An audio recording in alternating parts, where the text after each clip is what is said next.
South Africa, where at least 9 people have died after they drowned in a flash flood along the Jukskei River in Johannesburg. Emergency services said on Sunday.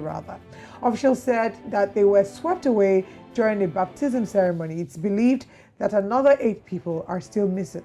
Now, according to Robert Mulazi, Johannesburg Emergency Services spokesperson, 2 bodies were recovered on Saturday and another 7 on Sunday.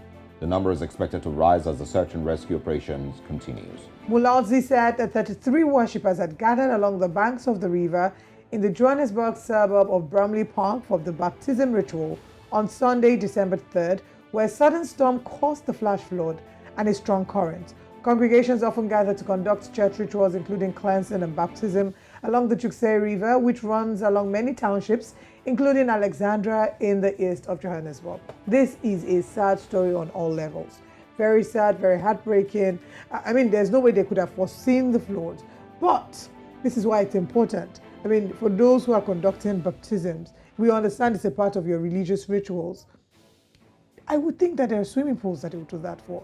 And I would think that if you're going to do a baptism in a river, that there would be like lifeguards, there would be extra caution that is being involved. I mean, this is the first time I'm hearing of any situation like this where people go to get baptized and then die, because typically the baptism ritual is dip you in the river and bring you right back up. So I can't imagine. I shudder to think how this must have happened, but yeah. I hope that investigations will be carried out, and for future reference, that others who are participating in this will then limit it to the shallow side of the swimming pool. Yeah, well, I mean, yeah, I agree with you that there should be investigations, but I also go on to say that I feel like somebody needs to be held responsible for this. This is criminal negligence. This is taking people who cannot swim to a river without lifeguards and without proper safety, measures. I understand, how some churches once in a while, it's not the first time it's happened. I think I read through the story. I saw someone said that, it happened in the past before. I understand that, how some churches and some spiritual leaders, behave. There's a pool here, but want to take it to the river because that's where the power of God is, in this river, this natural flowing river that brings forth blessings to the people of, that region. Give them life jacket, maybe? Some of all of that. Well, but I mean, that's the reason they would likely choose a river instead of doing it in a pool, in a bathtub. You've seen some of all of that. I think during the pandemic there was even people using spray guns to do baptism instead of going the whole 9 yards. No, that one differs. So the Catholic faith does baptism by sprinkling, and then the other people, like the Pentecostals, then do by immersion. Okay. Oh, I didn't know. Yeah.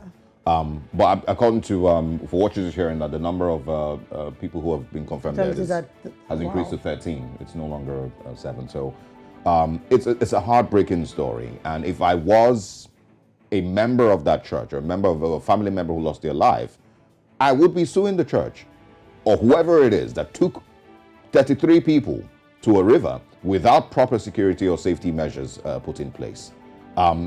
You can't simply say, oh, we didn't know that the current was going to be that high that day, and sorry, no vex. It doesn't work like that.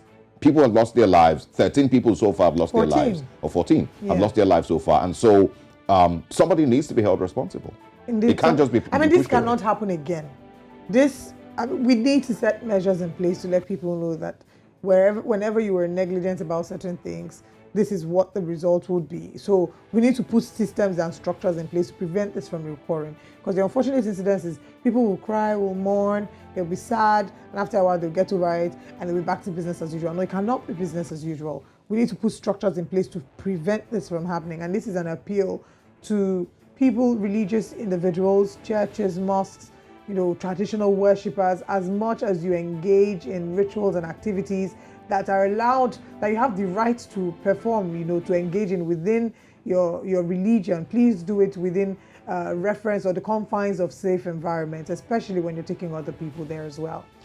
This is also not the time to tell anybody to not question the man of God, or don't. That's how they say it. Don't judge the pastor or the man of God or God's anointed. Touching on anointed. Yeah, it's not the time to say it. 14 people have died.